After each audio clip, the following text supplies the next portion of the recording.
Welcome back to SoulCast. I'm your host, Meela, and today's episode is one that I know so many of you will feel in your heart. We're diving into the world of attachment, inner child healing, and stepping into your feminine power with the incredible Stephanie Duong. She's an Hello. anxious attachment coach who helps high achieving women reconnect to their inherent worth. Stephanie, thank you so much for being here. I'm so excited for this conversation. Thank you so much for having me. I'm so excited to be here as well. I love what you're doing with your podcast. Thank you so much. I love to start by grounding in your story, right? What led you to become an anxious attachment coach? Anxious attachment is something that I struggled with my entire life since I was very, very young. Mhm. As long as I can remember, it's something that I've struggled with. Mhm. And I was raised to be such a doer and such an achiever Mhm. that I always did really well in school. I always did really well in my career. And I just never felt passionate about any of it. For a long time, I accepted that maybe I'm just not passionate about anything. Mhm. And it felt like once I healed my anxious attachment, because at one point it was just like I either heal it or my life doesn't move forward. Mhm. Once I saw how much relief that brought to all the pain I'd been feeling my whole life, and I saw how every aspect of my life got better because of it as well, and just like witnessing and observing my own life and how everything just kind of rose once I healed it, I was like, wait a minute, this is what I'm passionate about. Right. I'm so obsessed with what just happened in my life. So now I'm not only passionate about continuing to heal and grow in myself, and Mhm. it's something that I will do for the rest of my life. I'm also super passionate about now teaching it to other women because I feel like I have the tools to do that now. Absolutely. For those who don't know, can you explain what anxious attachment is? Yes. So it is an insecure attachment style characterized because there are several different insecure attachment styles. There's anxious attachment, insecure, there's disorganized. For anxious attachment, which is what I know, that is characterized by an intense fear of abandonment Mhm. and a deep rooted belief that you are unlovable or unworthy of love and acceptance. And so often anxiously attached people attach very quickly to their romantic interests before they know them very well. And they cling to relationships that may or may not be right for them because it's less about the person that they're in the relationship with and more about just the need to be loved and accepted by someone. Mhm. Yeah. Wow. As you're saying it, I'm like, yep, that can be me. That can definitely be me. Wow. So was there a specific moment in your own healing journey like where everything just like clicked? Like what specific moment? The moment that everything clicked, I remember this day. So it was a breakup that kind of like Mhm. forced me to kind of figure everything out because I was in a relationship for 3.5 years. It was a really toxic relationship, and I was Mhm. really obsessed with just convincing this person who did not want to commit to me. And I spent 3.5 years working on that project.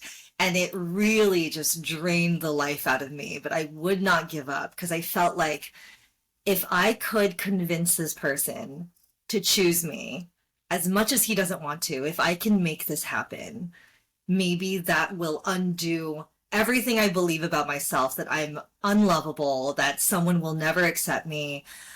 So I was really, really committed to this project of getting this unwilling person to love me. And when that relationship ended, I just like had no idea how to exist without his validation. I had no idea who I was outside of this relationship. And I guess I felt like I had a choice to make in that moment, Mhm. either stop existing or learn how to exist alone and learn how to love myself. So it was probably a year and a half where I was just like in this darkness and doing everything I possibly could. I was doing so much therapy. I was reading books. I was listening to podcasts. I was throwing everything at the wall because I was like, I have no idea where to even start with this. Mm-hmm. So I'm going to try every single thing that I hear about and just see if it works. Yeah. And I remember I was feeling hopeless and hopeless and hopeless. And one day I woke up and I was like, I think I am getting it. Mm-hmm. And at the time, it was so confounding to me because I was just like, I feel like I've definitely made progress. And I feel this spark of self-love that has never been there in my entire life. But how did I what of these 10,000 things got me here? So I spent the next several years kind of like buckling down and figuring out the path that got me here. What were the milestones I had to hit, that I had to integrate to get this self-love to start to bloom in me. And once I figured that out, first of all, I was obsessed. I was like, this is amazing. This is like the magic key that so many women need to know. Right. And I developed my coaching program around that. So women don't have to try 10,000 things. I feel like it's these like key things that I feel like most healing pathways kind of incorporate these things, but I feel like there's a lot of fluff as well. Mm-hmm. And so I guess my objective is to remove the fluff and just get right to the things that you need to know in order to have the tools you need to regulate yourself and soothe yourself and heal. Right. That's powerful. So powerful. I would like to go into your family origin and tell us about you and your childhood and the early dynamics that create both strength and struggle. Wow, what a great way to phrase that question. Strength and struggle. So I'm Asian American. Mm-hmm. My family was part of the like diaspora that resulted from the Vietnam War and the Chinese Cultural Revolution. Mm-hmm. So obviously already there's a lot of trauma in my immediate ancestry. Mm-hmm. And that childhood experience of my generation of kids who were raised in the West by parents from that part of the world, it's really interesting because in our households, love was not modeled to us in the way that society modeled it for us. So society is telling me that love should be affectionate and expressive and tender and, you know, like joyful. But in my household, in my family, first of all, my parents were dealing with their own trauma. Right. And they were not equipped to, you know, be aware of the trauma that I may have been experiencing. Right. And so in my household, love is modeled through like sacrifice. And it's kind of just this unspoken thing. Like love is never expressed in words or happiness or praise or affection. And so living in those two worlds was very confusing for me. Mm-hmm. And oftentimes I felt like, you know, maybe I don't know if I'm loved by my family because they're not showing it to me in any of the ways that I'm being told that love is shown. Right. So I think my upbringing therefore was very emotionally confusing, emotionally chaotic, and therefore I ended up with a severely insecure attachment style. Mm. Wow. Can you talk about how that upbringing like shaped your relationships and your own sense of self-worth? Yeah, absolutely. So I don't think I had any concept of self-worth at all until like my late 20s, early 30s. So that's a lot of my life that I didn't think anything of myself. Like not even like badly. I just thought like I don't exist unless other people are validating me or telling me whether I have value or not. Right. And I think growing up, it's because again, like my parents did not show any approval or praise toward me. Right. And in their defense, they were hoping that raising me solely on criticism would push me to chase achievement and accomplishment and just like better myself, which it did. But also like as a kid, you know, I just wanted them to love me and to approve of me and be happy for me. And that's not something that they knew how to do or knew that they had to. And so, yeah, I think like being raised in that culture of just like not getting any emotional or verbal approval, Hmm. it became something that I desperately, desperately wanted, and that I never learned how to give to myself. So in all of my romantic relationships, I was just like subconsciously trying to get my partners to give me what my parents never gave me. Hmm. And of course, like that led to a lot of like really toxic repeating patterns in my relationship to try to get them to fix something in me that they never broke. Yes, it's so relatable. So relatable. Especially for women who grew up having to earn love or even approval, right? Yes. And Yeah. with that, like I'd love to hear how that awareness began to like shift things for you. Like when did you start recognizing those patterns were actually like attachment wounds? I think I started to realize it. So in my first relationship, the Hmm. awareness wasn't there. I was just like, why can't you just be a better boyfriend and make me happy? And Right. like, you know, why? I was just like, I'm not happy and I feel like you could do more. And because my first boyfriend, he was very devoted and he tried really hard to give me what I wanted. The Hmm. attachment trauma showed, like, it shined through though, and it wasn't his fault. So I think like watching him do everything I asked of him. And then when it wasn't enough and I asked him for something else and he gave it to me and it wasn't enough and I asked him for something else and he gave it to me and so on and so forth, I was just like, why is it never enough?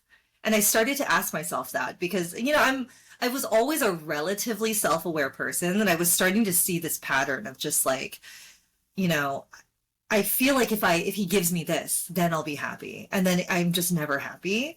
So I started to put two and two together in that like this anguish and this insecurity I feel is very similar to the feelings I had when I was very young Mm. and I wasn't getting what I needed from my parents. And I was like, huh, that's interesting. And a friend of mine actually introduced me to the attachment styles. And when I read about anxious attachment, I was like, oh my God, that's me. And then, like, learning more about anxious attachment, it wasn't necessarily like I connected the dots by myself. It was learning Hmm. about anxious attachment on the internet and by reading books that I was just like, okay, it's all connected to my childhood. Right. Wow. Honestly, as you were talking about just like always requesting something from your first boyfriend, you're like, "Oh, this isn't enough." I am currently facing that. And not just currently in this like current relationship, but just I've noticed that when I wanted something or I needed this to make me feel better or to be my source of happiness, I would always ask for, can you do this to make sure that I feel like this? And once they do that, I'm like, well, thank you, but now I need you to do this because this doesn't feel, so like, where do you, like, you talk about helping women get to the root, right? Like, of their anxious attachment. Can you break that down? Like, what does that really mean? So I feel like a lot of it has to do with inner child healing. Hmm. And inner child healing was a huge piece in my own healing journey. And it's a cornerstone of my program for that reason, because I feel like when you have wounds in you that you're desperate for other people to fix, that you chase like external validation, external love, external this or that, Hmm. and it's just not working. Hmm. In my experience, your inner child doesn't want that love from anyone but you. And so when you get it from any other source but yourself, it feels good for like a second, but it's not addressing the core issue. In that, like, no, like you need to be your own parent that you never had. And your inner child is crying not for your partner, not for your like anyone else's love, but your own. So when you learn to turn inward, find that hurt inner child and give her what she needs. Listen to her, Hmm. validate her, like really hear her. I feel like our inner child, they really want to be heard. They really want to be seen for not someone, for you to see their pain, acknowledge their pain rather than just casting it off to someone else, making it someone else's problem. Mm. Because, like, if you think about it, when we were kids and we needed that love and that validation, that reassurance, how would it have felt if our parent was like, oh, here, just here's this other person. Yeah. They'll give it to you. Don't worry. It's like, no, I want my mom. I want my dad. Right. Now that we're adults, like we become the parent that our inner child desperately wants to be seen by. Wow. That 100%. 100% agree with that because when you're talking about getting to the root of the anxious attachment, right? And like what that really means, I think a lot of people don't realize that there's always a deeper root. It's always coming from somewhere, myself included. There's times where I'm like, I don't understand why I feel this way. It doesn't make sense. Like, what is wrong? Like, there's nothing wrong right now, but it feels like there is. And obviously, what I'm currently experiencing with my anxious attachment style is that I have a fear of abandonment. My dad left at a very young age. Well, I was young when my dad left. And so it really showed me that anybody can be in your life and then gone the next, and that Absolutely. contributed to me always being attached and always like, no, don't leave me. I'm sorry. I'll do anything and everything to make sure that you don't leave me, and Yeah, it's like, and that also comes from the lack of self-worth, right? Where I'm just like, okay, well, I can be left at any time and I'm not worthy of love because if this person can leave me, who's my parent, like anyone can. Like totally. nobody is here. And I used to view that as a strength. Like, oh, obviously I don't need anybody. Like obviously, like I will be okay if anybody leaves. But deep down, there is that fear of like, I don't want to be left alone. I want to be Absolutely. loved. So Yeah. like that inner child work is so deep and we don't realize it. Yeah. Um, I'm so sorry that happened to you. That must mhm, have been so hard to go through. Like that'll create some wounding for sure. Like right. that'll create some trauma. You know what's ironic is I don't think I've ever met someone who deeply fears abandonment, Mhm, who, as a response to that fear of abandonment, doesn't abandon themselves mhm, to keep other people in their lives. They will abandon their own, boundaries, their own desires, their own mhm, needs in order to keep other people. And that only exacerbates the anxious attachment. That only exacerbates the pain that your inner child feels, because again, your inner child doesn't care about being abandoned or loved by anyone else but yourself, mhm, and you are abandoning her to keep other people that she doesn't care as much about in mm. your life. Right? So like Yeah. continually, like when we continue to abandon ourselves to keep external love in our lives, that only just becomes a self-fulfilling prophecy, Mhm. because like we continue to keep ourselves abandoned, Yes, and it that just hurts. It hurts a it lot. it really does. Like I remember when I first started to connect the dots, right, between like my adult relationships and that little girl who just wanted to feel safe and feel loved and wanted all the attention and the affection because I grew up in a household where like emotions were like weak. Like what? Like you're too emotional, Meela. You're so sensitive, Meela. And I'm just like, I just want love. Like I just want you to hold me. And um at a younger age, yes, it was like, before a certain time, but as you get older, nobody talks about the not just the inner child, but like that teenager that's in you that started to recognize and understand like, hey, I see other mother-daughter relationships that don't match mine, where Yeah. like that mother shows up for that daughter and mine doesn't in the ways that I would like, right? Not to say that she never did, but in the ways that I wanted and I cherish. So, what are some of the signs someone might like notice that they're operating from an anxious attachment? I think so. Some of the telltale signs of anxious attachment are okay. So it comes from a deep sense of fear of abandonment, right? Mm-hmm. And like a deep rooted feeling of being unlovable. So they're constantly trying to prove that to themselves through their relationships that they maybe they are lovable, but they can't tell that to themselves. They need other people to validate that. So Mm-hmm. the telltale symptoms of anxious attachment in a relationship would be like over functioning in that relationship, like doing so many things to make your partner's life so much easier because you're in it, doing things to make you as little of a burden as possible so that you're as easy to love as possible by Mm-hmm. that person, constantly worrying if things are okay between you and your partner, if there's any like micro shift in the connection that like really worries someone with anxious attachment style. um this is why a lot of the content I make about like spiraling between text messages like tends to be my Oh, best performing oh. content. Let's talk about it, please. Yeah, so like if your partner, God forbid, is taking a nap, right, for like 2 hours and they've stopped responding, it's just like they hate me, they're ghosting me, they're never coming back, I did something wrong, it's happening again, I'm being abandoned. And then 2 hours later, they're like, sorry, I was asleep. And you're like,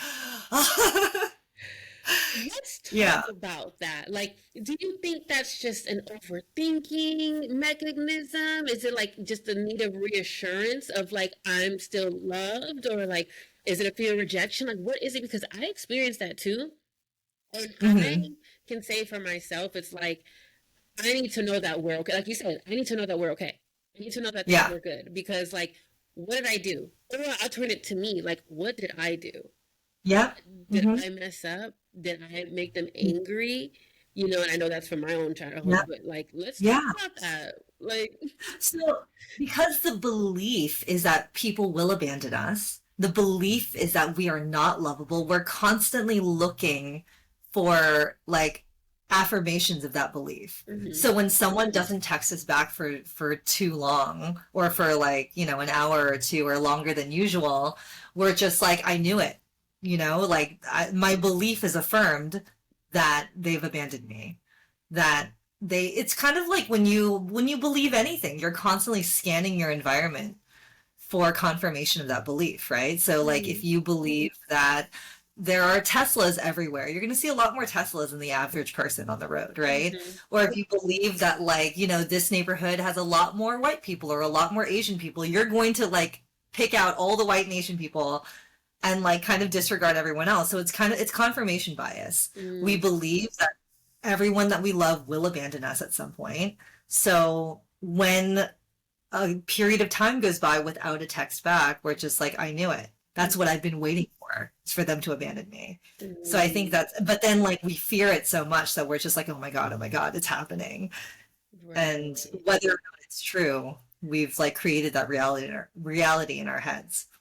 You know, as you say that, I'm thinking about how many of us think anxiety is just in our heads. Like, it's not just in our head. Like, it's also our heart. Like, our heart, we're looking for safety. We're looking for Yep. that warmth and that nurture. And when we don't have it, or when we're fearing we're losing it, that's where that anxiousness comes in. That's where our anxiety and our overthinking gets activated. And we're like, no, like, hello, you're supposed to answer my call once it rings one time. Like, you cannot miss a call of mine. Yeah. It's it's interesting with people who don't have this attachment because I don't think they understand how detrimental it feels in our bodies and how much it can harm our mental well-being. Yeah. And some people can say that they understand, but they will never truly understand, especially if they're avoidant attachment, right? Where they're just like, I'm not dealing with that. You know, that's Yeah. not me. However, like, they don't understand that sense of turmoil that it brings, and we search for them for that safety, and they're really like, honey, no, that comes from you. And we're like, Yeah. me? Excuse me. I don't give Yeah. this to me. I need you to give it to me. You know, Yeah. so Yeah. Totally. you said something so beautiful about like healing helped you not just manifest a secure partner, right? It changed other areas of your life. I'd love for you to expand on that a little bit more. Like, what shifted when you began embodying those feminine values and everything? Something that you just said about safety. So you would be amazed what magic can happen Mm-hmm. in safety. So other than attracting a secure partner, which I had never done in my life, like literally every part, other than my first boyfriend, I feel like I didn't really attract him. Like we were best friends for a while, that became a relationship. Mm-hmm. But after that relationship ended, because I couldn't get a grip on my anxious attachment and I just like didn't want to do the work anymore. So I was Mm-hmm. just like, this relationship is so triggering to me. I need to take a step back. Mm-hmm. But after that, when I truly entered the dating scene in New York City, the only people I was attracting were like very, other insecure attachment styles, like people who didn't want to commit for the most part. Mm-hmm. Um, but I think that when I healed myself, first of all, this is what I'm so passionate about teaching women how to do, especially women in big cities who are trying to date in big cities and the dating pool is just horrendous. Mm-hmm. When you radiate self-love and belonging and worth, it's it's like something that people can tangibly see. Mm-hmm. And the men who are looking for women who have self-worth and who know their value, they come in, they become magnetized by that energy, Mm-hmm. and the dating pool shifts dramatically. Like suddenly, well, first of all, the emotionally unavailable men will always be there and they'll always come knocking down your door, but you can clear them out very quickly. And then the men who are serious about commitment, who want to put in effort, who want to, you know, be there for you, Mm-hmm. and who want to create safety with you, they're there too. It's Mm-hmm. just they can't see you if you're bogged down by insecurity and if you're chasing down and giving space to the emotionally unavailable men. Mm-hmm. So that's one thing. Like the quality of men that start to surround you completely shifts. Mm-hmm.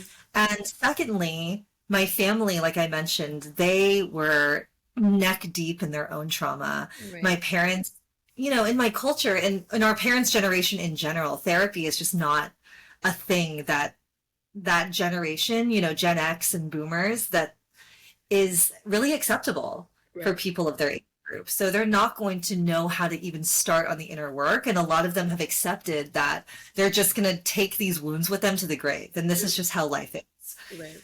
And so for me, when I was able to create safety in my relationships with my parents, for the first time, they were able to kind of relax into that safety that I created Mm-hmm. and figure themselves out for the first time. Because when I was insecure and they were insecure and our insecurities were just butting heads all the time, trying to like make ourselves heard rather than listening to each other, Mm-hmm. there was no way any of us would back down long enough for any of us to heal.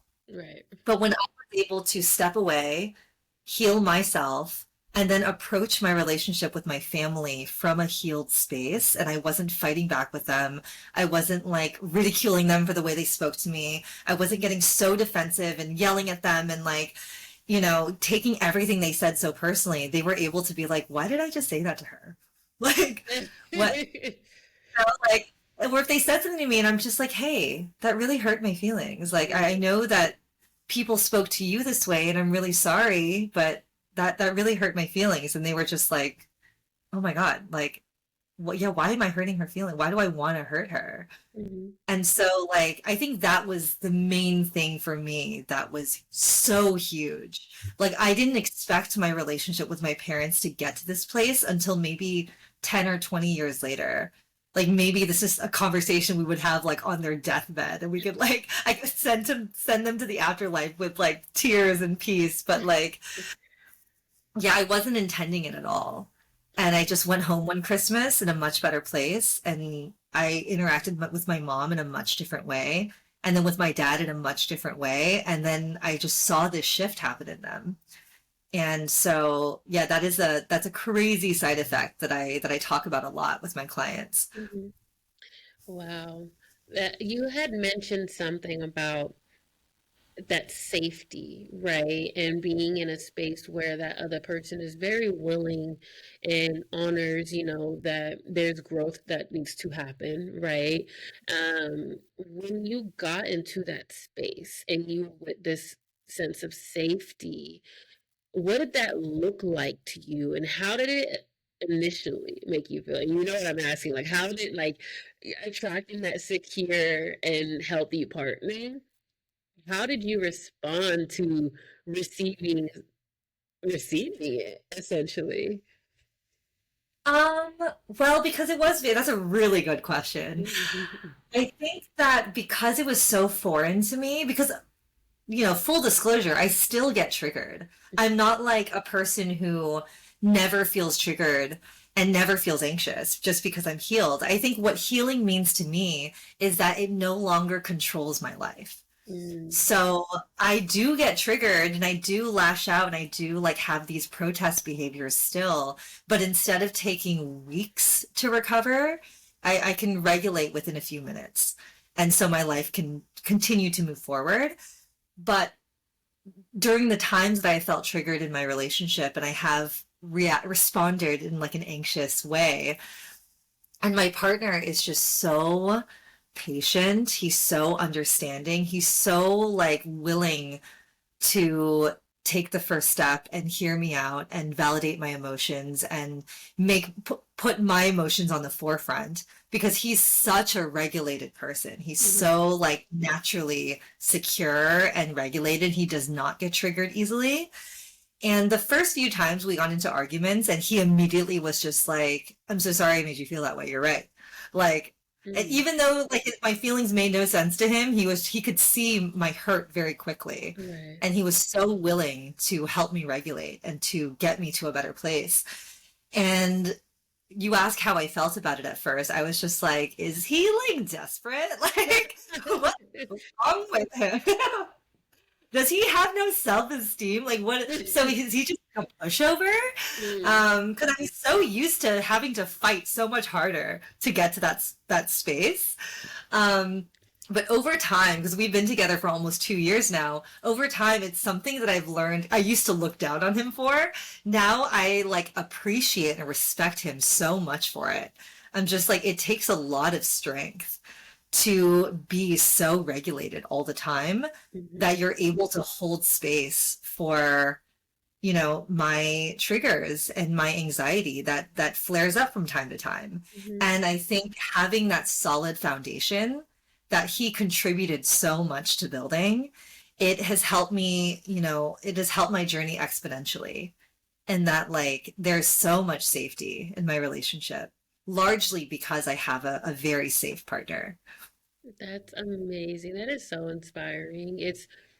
It's nice to see when a woman stops chasing and she just starts receiving. It's very magical. And I Yeah. love how you stated that he has the ability to hold that space for you. So how do for people like me who are very curious, like how does it work when it comes to providing space for him with your anxious attachment style? So that took me a while to practice Mm, because I'm not healing my anxious attachment style because I healed it like, in my late 20s, early going into my early 30s. It's not something I had had any practice with in any of my relationships. mhm, So honestly, like first of all, it's really important that I learn to hold space for myself first. mhm, So that is a skill I needed to develop in general and that I didn't have at all. So once I learned to hold it for myself, that's step number one.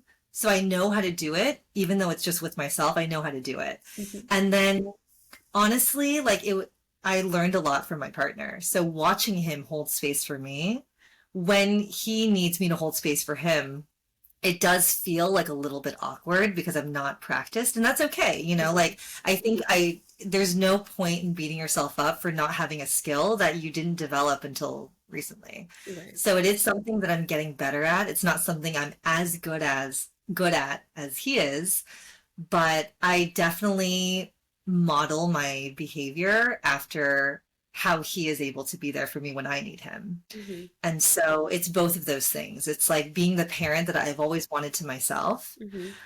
then learning through him how he wants me to be there for him through how he is there for me when I need him. I love that. It's interesting because in order to hold space for someone else, like you mentioned, you have to be able to hold that space for yourself. And when you're holding that space for those other people, I don't think people realize is that when you are anxious attachment, you're worrying a lot about like what you're missing out on, what you're lacking, what you might, fear of rejection, that you're highly focused on you, not Yep. necessarily the other person. And that's something I deal with like on the regular basis as well, where like my person, they can hold space for me all the time. And the moment that they need space, I'm like, or like they need space held for them, I'm like, okay, like, I, what do I I need the space to be held for me. I don't yeah. know how to reciprocate this. So it's a learning curve. And I can definitely say that for myself. It's definitely a learning curve to be able to shift from that me, because at some point it becomes selfish, right? We all can acknowledge that it becomes selfish, like you're worrying about you and what you need and what you want, because for one, you're not providing it for yourself, so it's lacking, and you're expecting the Yeah. other person to provide for you. So when it's time for them to lean on you, it nobody talks about how challenging it is for an Yeah. anxious attachment style to be able to hold that space for someone else when they're in a constant worry. So I will say that obviously it's really important to learn how to hold space for someone else because we will never have truly fulfilling, healthy relationships until we do. Mm-hmm. But I think that this is something that I've had a lot of shame around. Like a lot of the women I speak to, Mm-hmm. my clients have a lot of shame around like, I shouldn't be this way, right? Mm-hmm. Like my partner needs something from me and I can't give it to them. And like something small happens that I shouldn't react this way to, but I do. And I'm constantly told and being told that like I shouldn't have these feelings because like a normal person wouldn't react this way. Mm-hmm. So the shame that we feel, I think that it's really important to give ourselves grace Mm-hmm. through that because more shame is not going to help you heal, Mm. right? Like we heal through safety, like we've been talking about. Like we need to create safety within ourselves. And that safety comes from compassion, it comes from acceptance, and just giving ourselves as much grace as possible. Because, like, of course, you're only thinking about yourself Mm-hmm. because you're in survival mode. Right. You can't think about someone's feelings when you feel you have this feeling in your body that you are in imminent danger. Mm. And until this feeling is resolved, your body feels like you're being chased by a lion Yeah. because it's in survival mode. Mm-hmm. So I think it's perfectly okay. I mean, of course, work toward healing it, Mm-hmm.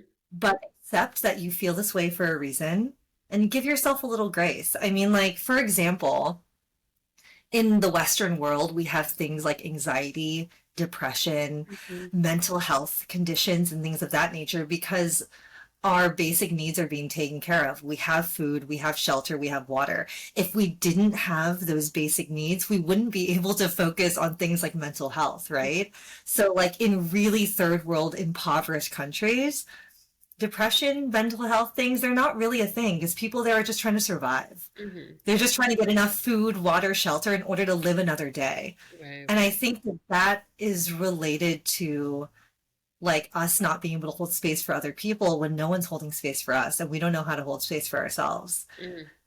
So like I think that that's too big of an expectation until you learn how to hold space for yourself. So Absolutely. forgive yourself for that. Oh. Everything you're saying, I'm digesting it, and I'm like, yes, like one of the hardest things that I face is giving myself grace and also being ashamed of my responses or let alone my reactions, right? And it's just it's interesting to know that I'm not I'm not the only one, and Not by a long shot. There's millions of yes. So what does embodying feminine value look like on a practical everyday level for your clients? Okay, so I talked about inner child healing, which is one cornerstone of Mm-hmm. like it was one of the key milestones I had to hit. Mm-hmm. Feminine worth was another. Mm-hmm. So I was a big overperformer in my relationships. Mm-hmm. So I did so much. I cooked, I cleaned, I anything that my partner had to lift a finger for, I was on it because I just wanted to make their life easier. I wanted to make myself indispensable to them. Mm-hmm. And I learned that that didn't necessarily raise my value to my partner Mm-hmm. ever.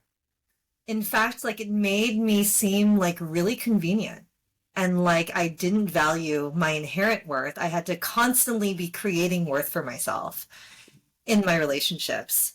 And then it wasn't until I realized that as women, we actually like have worth just because we're women. And Mm-hmm. that's feminine. Like the fact that we were born women, raised as women, under the expectations placed on women in society, conditioned in the way that women are conditioned by our society, Mm-hmm. we have something that men need. Or not even just men, that the world needs. Mm-hmm. We are soft. We are emotionally intuitive. We're wise.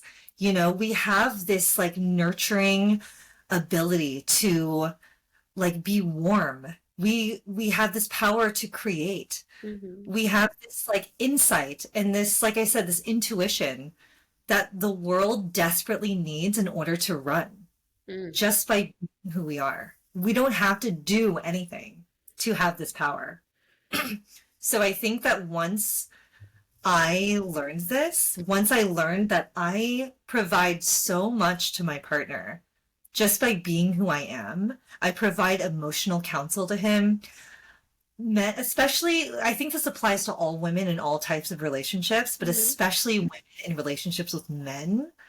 Like my boyfriend, he simply cannot get the emotional support from his male friendships Mm-hmm. as he can with me, not even like an ounce of it. Mm-hmm. Meanwhile, I get so much emotional support from my girlfriends. You know, I get so much emotional support from conversations like this with other women Mm-hmm. that men simply can't get unless they have women in their lives. So once women can fully embody and accept that value that just radiates from them naturally, you could just be sitting on the couch and you are worth so much to the world. I think that allows women with anxious attachment to relax a little bit Mm-hmm. because like you're worth so much. You're priceless just by existing. That's so beautiful. And I love how It's you stated that. I love how you stated that because um, people don't realize that just by existing, we are worthy.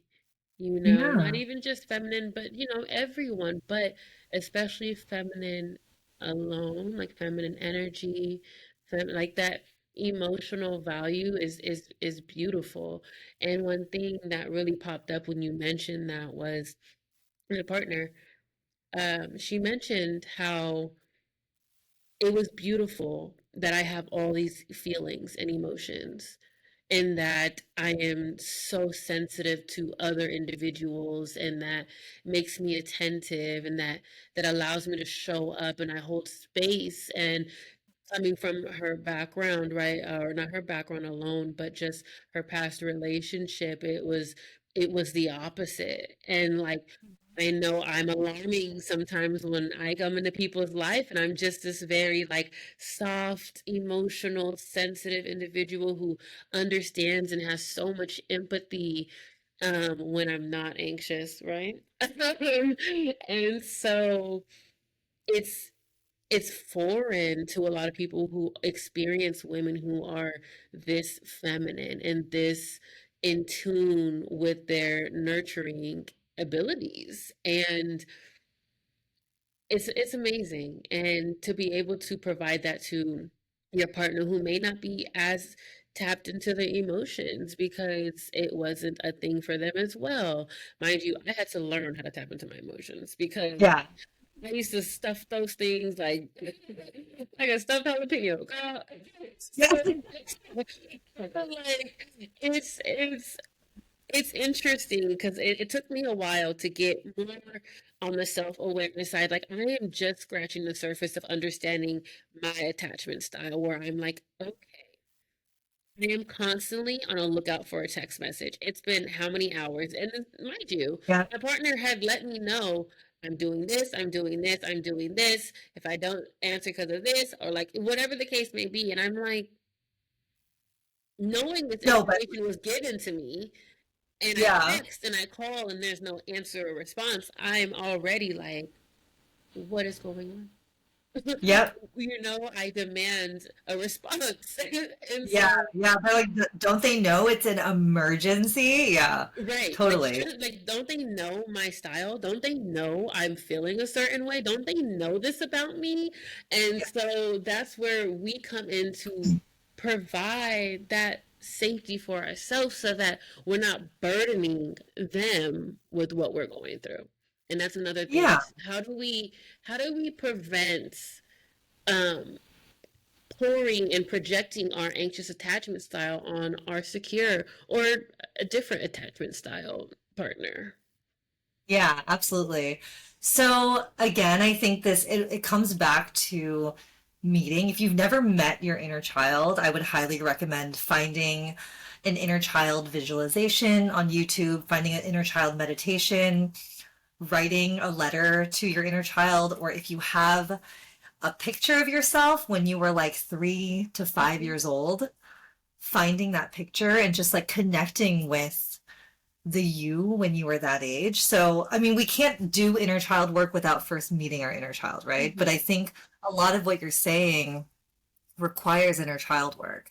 Mm-hmm. So, when we're feeling that panic and that fear and that just like anxiety, I think the first step is reminding ourselves it's not about what's happening. It's about how I feel. How what is happening is making me feel.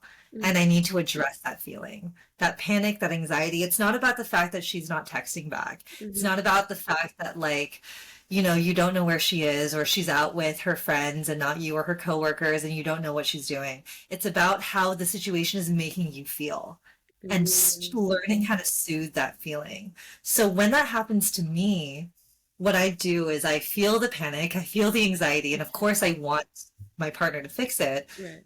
but go in and I find my inner child and I feel look at what she's doing. She's usually like I'm a very visual person, Mm-hmm. so she's usually either like on the ground like crying or she's like running around like throwing things in anger and just like screaming and just like needing to be witnessed, needing to be seen. And I go to her in my like little mind space and I'm just like, okay, talk to me. What is going on? And Mm-hmm. she's like, I'm just sad and I just want them to like come back and I'm afraid that I'm being left and no one loves me and blah blah blah. And I just let her talk it out. Mm-hmm. And then I, as the adult, will just like hold her and be like, I see you. I know. Like, I love you. I'm never going to leave you. Don't Mm-hmm. worry, I'm here. Even if what you fear is happening, even if that's happening, I will never leave you. We're going to figure it out together. Mm-hmm. Okay? So it's like, let's calm down. Let's hug. Let's just sit here for a minute and don't worry. No matter what anyone does, no matter who leaves, I will never leave you. And I think that I found that over time, that is very, very comforting to me because it just like it gets me to take a breath and gets my shoulders immediately drop. Mm-hmm. And I feel so like the tiny fear is still there that like, yes, this person might leave, but Mm-hmm. it's not, it no longer feels like if it happens, I will die, Right. you know? Yes, because honestly, I love that you said that when it like you don't feel that like oh my God, this is the end of the world, right? I love that because there are so many times where like I look back at past like a year ago, Mila, and I'm like, I am so much better than I was a year ago because That's I would cool. have called 1,000 times and it showed up at somebody's job like not a year ago. That probably was like 6 years ago. But Okay. like it's very Yeah. toxic, very, very toxic. And I can see that growth that I went through because even now, it like even when we have conflicts, me and my partner, we have conflicts, I'm like, I can sense that there's something wrong with me or something happening, right? Where I'm like, okay, I'm triggered and I'm not triggered by you, but something's activated within me that it is causing me to panic. It's causing me to Yeah. worry.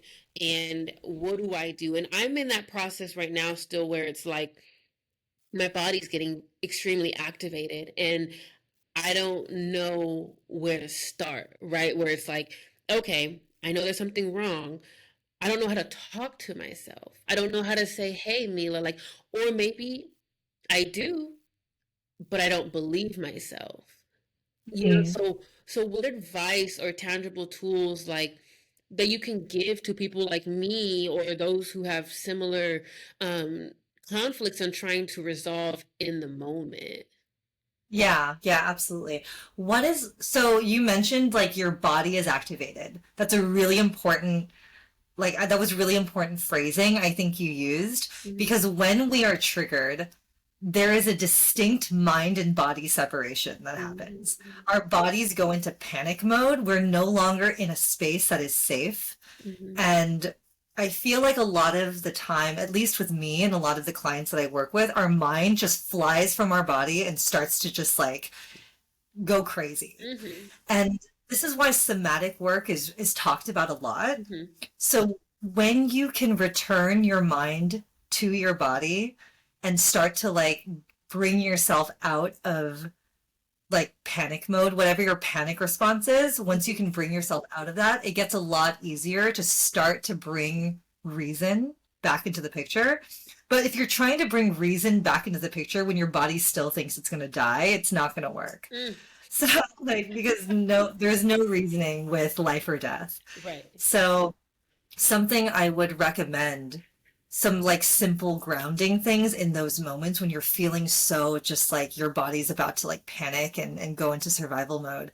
Breath work is really easy to do. Like there's something called box breathing. Have you heard of that? Yes. So box breathing, so like 4 counts in, hold 4 counts, 4 counts out, do like 5 of those, Mhm. and you'll feel your heart rate start to slow down. Mhm. Another somatic exercise that really helped me back when I was learning about somatic stuff was just like wherever you are, feel the soles of your feet against whatever the soles of your feet are against. So if they're Mhm. on the ground, really focus on the feeling of the soles of your feet against the ground and just clear your mind of everything but the feeling of your feet on the ground. And then you'll start to feel like everything just starts to like the visualization I get, because again, I'm very visual, it's Mhm. just like a bunch of dust in the water, and you'll start to feel the dust just start to settle to the Mm. ground. And again, like it's not going to fix the problem, but it gives you space to start to reintroduce reason into Mhm. what's happening rather than like, I'm going to die, I'm going to die, I'm going to die. Right. So that's a really interesting one. And for me, when my thoughts are uncontrollable and when they're spiraling, what has really helped me is just like getting the thoughts on paper. So I love journaling. Mhm. And journaling has helped me so much because I find that once the thoughts are out of my brain onto paper, I can start to see them for what they are. Mhm. But if you're just allowing them to swirl and go in whatever direction they please and grow and multiply in all these different crazy scenarios, they're completely out of control. They've Right. they've taken the reins and they're going in whatever direction they want and you have no control. But when you take them and put them on paper, so they're tangible words that you wrote with a pen on paper, you can start to direct them. Mhm. Or at least if you can't direct them, you can start to read them back to yourself and be like, okay, this is a very anxious thought. Right. Like, Like, that's a little crazy. yeah, yeah, or you can instead of like, yeah, it's a little crazy, or like, wow, this is my inner child and this needs to be addressed. I can have Right. a conversation back with what I just wrote down. And that's something I like to do too, is like don't hold that. Write down all the crazy anxious thoughts you're feeling, all the feelings you would never say to someone else, but that Mhm. you're feeling them. So just write them down, read it back, and once you read it back, try to respond to that entry Mhm. in a way that like will bring you comfort, or like say what you need someone to say to you in Right. that moment. Be the adult that you need, Mhm. right? Like you know exactly what you need to hear, so tell it to yourself. Maybe like that's not exactly who you want to hear it from, but Right. it still helps. It still helps to hear the words that you need. Absolutely. And I love that you said you brought up somatic work and journaling. Journaling is something that I'm starting to get myself back into. I feel like I journal a Mhm. lot. I have like 7 different journals. So ridiculous because I forget. Yeah, I think my journal collection's like out of control. It's, I have like so many journals. I've written in maybe a quarter of all of them. yeah. And then you get a new one. You're like, oh, this one's pretty. This is my new journal. And it's Yeah. like, okay, here we go again. Um, Yeah. but I want to go back to somatic because I am a dancer. And so I know for me and my body how I get triggered and activated. I have to physically release it from myself. So there are times, like what I want people to know is that there are times where journaling may not be enough. There may be times where you can't do your box breathing because you're so activated and you don't know how to control, and your nervous system is just at 100%. And one thing that I found that really did help me, which is what I do more often now, is I start walking. Like, if you don't like, I don't know, a lot of the times I'm activated at work or because I work during the day, um and there's something that happens, I'm instantly like, I gotta move. I gotta move. I gotta get this, whatever this is, out of me. I've learned that when you start to sweat it out, or you start to get your blood and your body warm, and these sensations, like, they start to bring you back to the present Yes. moment. And I've learned that it takes me about 10 to 15 minute walk to kind of get me like, okay, right? Like, I think I'm okay, because I get very stagnant, and um, it depends on what's triggering me, but I could either activate the fight mode, which was really old Mila, Yep. or the appease mode. So I went through the fight, the appeasing, and now I'm in this space where I just freeze. And I'm like, or I shut Um, down, or I'm just like, I I don't want to feel this. And so moving has taught me to just release it in that way. So walking, or even if it's putting on music for 5 minutes and just dancing or shaking your body and like releasing it energetically. Like, there are so many different ways. And I know that you said that journaling really did help you. Box yeah. breathing. Did anything else outside your visualization with the with your soles of your feet touching whatever surface it is? Like I'm glad you bring that up, and you are so self-aware, by the way, and I love it because everyone has something as a different somatic um strategy that's going to work for them better. Like you're a dancer, so you're an athlete, so it makes sense that a more active movement will work better for you. Mm-hmm. I'm not super active, to be honest, so like I like things that I can do sitting down. It's like not doing, Right. but yeah, I mean, if the movement works for you, it's interesting that you mentioned like shaking off the like energetically resetting. Hmm. I read somewhere recently that I don't know if you have a dog or if you've ever had dogs, but if something that you'll notice about dogs is when they're stressed and when they're anxious, they'll shake as if they're shaking water off of them. Hmm. And that's how dogs like shake off anxious energy, Oh, and that works for people as well. And obviously, like people don't do this because you can't just like shake in public, right.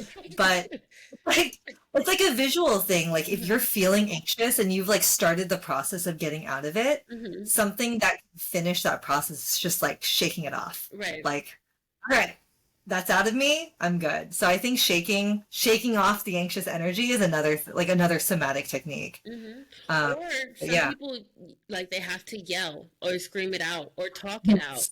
You know, I've noticed that I'm also one of those people too where I'll call a friend. I'm like, hey, give a second because I really need to just get this off my chest. And Yes. and I just start Yes. rambling. They're just like, okay, Yes. do you want advice or do you just need me to? I'm like, depending on how I feel that time, it's like, oh yeah, give me advice, or no, I just needed to talk it out. Sometimes you need to talk it out. So you call a Yeah, friend or somebody you absolutely. trust, or sometimes you write it out because you want to slow down your thoughts too. And you're like, okay, this is way too much. Let's just slow it down.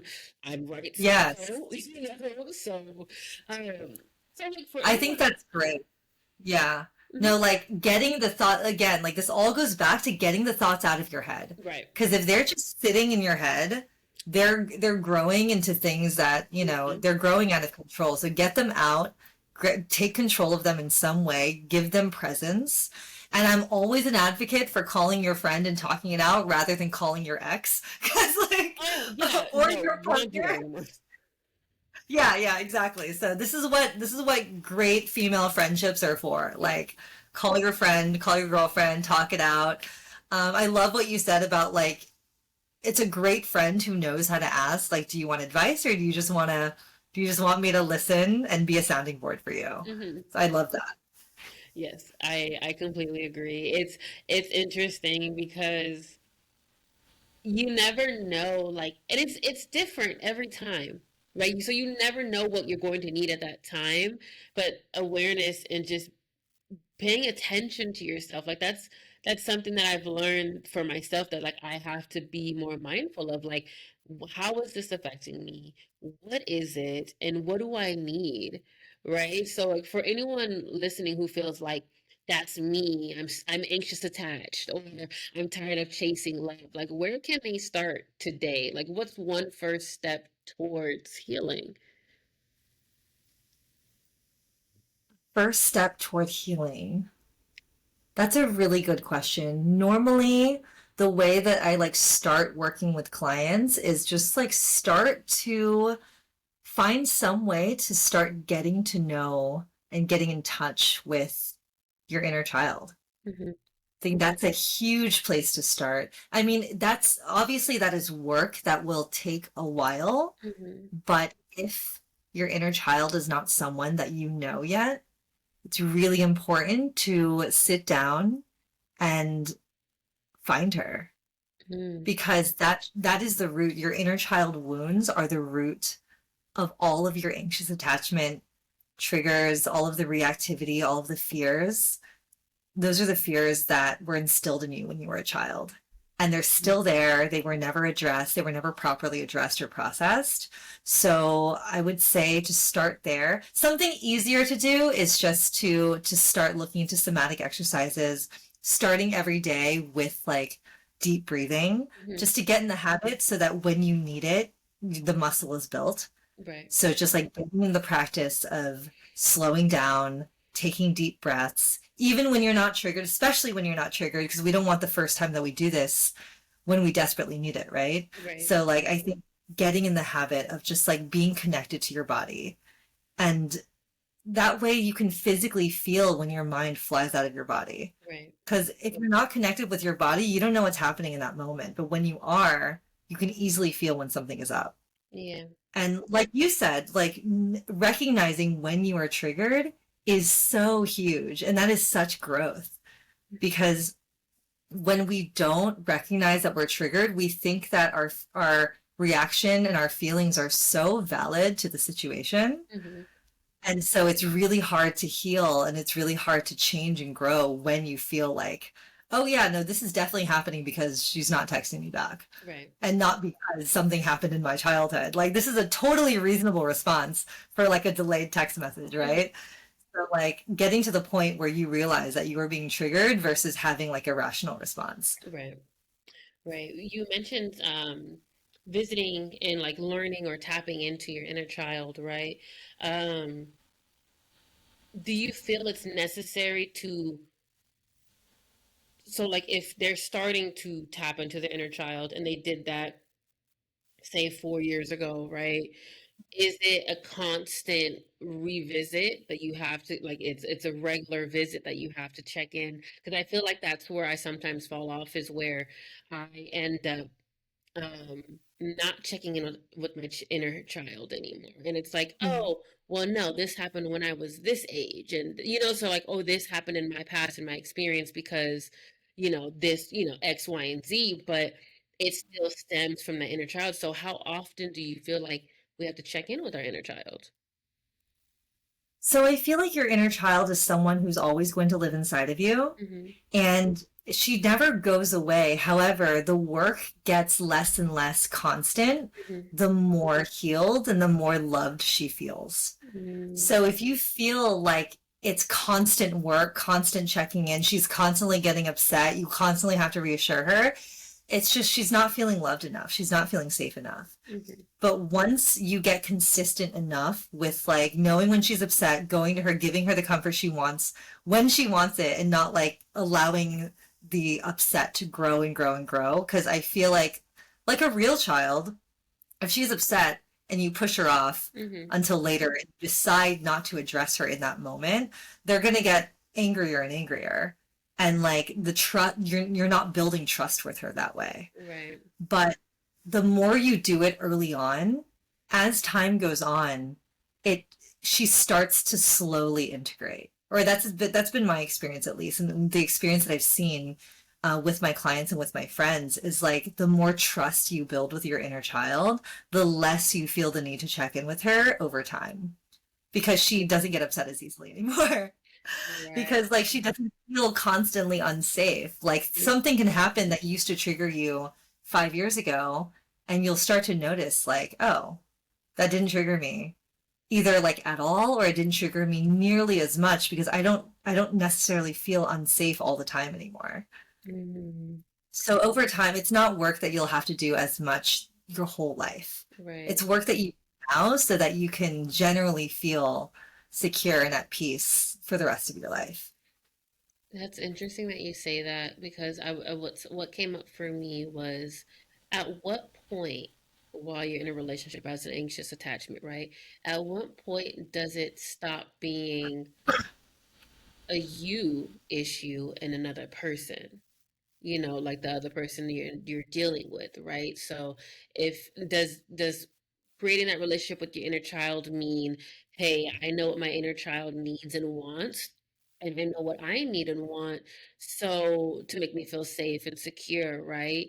And when it comes to, speaking to your partner or even just a friend or a work colleague about what you need, is that still advocating for your inner child? And is that you standing up for your inner child? And also, when those needs aren't met, at what point is it your responsibility or is it that other person's responsibility?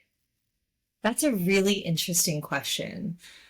I think when we're in a relationship with someone, of course, like we have most of the responsibility to ourselves and feeling safe and creating safety within ourselves. But of course, like this person's in a relationship with us and they carry some of that responsibility too. And we carry responsibility for them feeling safe as well.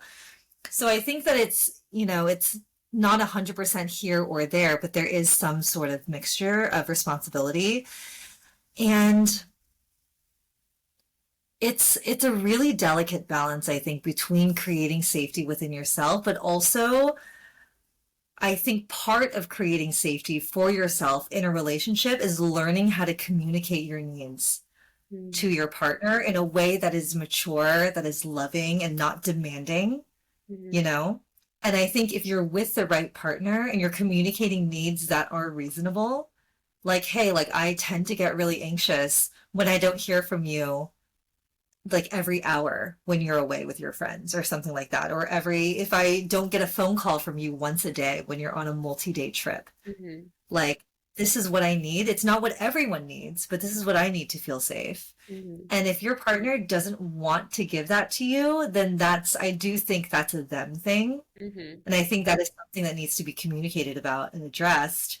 And if your partner's not willing to work with you on that, then that's not something that I think you should just be like, well, I just need to keep working on myself because they don't want to give me what I need. Mm-hmm. But yeah, so I do think there's a shared responsibility. And I think everyone's needs are different Yeah. and that you shouldn't feel ashamed of your needs. But I think if you're addressing your needs in a way that is like unkind, that is controlling, like there's a way, I think it all comes down to how you are able to communicate them. Mm. Like, I think all needs are worth communicating, and you and your partner can figure out together, like, what is reasonable for them to give you and what, you may need to sort through yourself from time to time.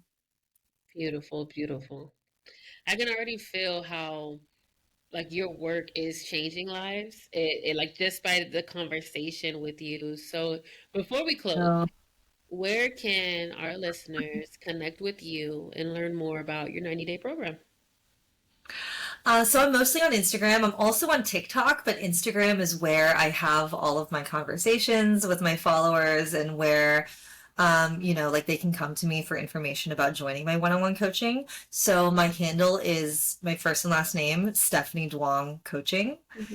And I'm on there every single day. I love Instagram. I'm having so much fun actually, like making reels and making content and trying to like connect with people. I've introduced like a comedy Saturday where I just make like a lighthearted, like inside the mind of anxious attachment series. So I don't like to take myself super seriously because like when I was anxiously attached, humor was my coping mechanism. I love to just like joke at my own expense. Hmm. Um, on my bio, there's also a link where we can book a one-on-one call that costs nothing just to talk more about the program and whether or not you think that it will help you Hmm. get to where you need to be. That's beautiful. Um, Thank you so much for just having this conversation, Stephanie. I don't know about whoever's listening, but for me, this was tea. Like I needed it all. I'm like, wow. Like when you reached out on Instagram, I'm like, no, we're going to talk about this. It's not just me who needs to hear this. There are other women out here that need to hear this that are tuning in and tapping in and like it's so crucial because no one talks about the attachment styles. And if they do, it's always about the fearful avoidant or the avoidant or the secure. You want to be a secure attachment partner, and it's like yeah, we all want to be a secure attachment partner. This conversation was just such a mirror for me, like for so many women listening, I'm sure as well. Like here's to all I'm of us so glad. learning to love ourselves. I'm so glad. Yeah, absolutely. And I just like I do this work because like it helped me love being a woman, Hmm. and it helped me freaking love and appreciate other women because I truly believe that women are magic, and what we have to offer, the love and the joy that we all have an abundant well of inside of us, Hmm. it like the world needs so much more of it.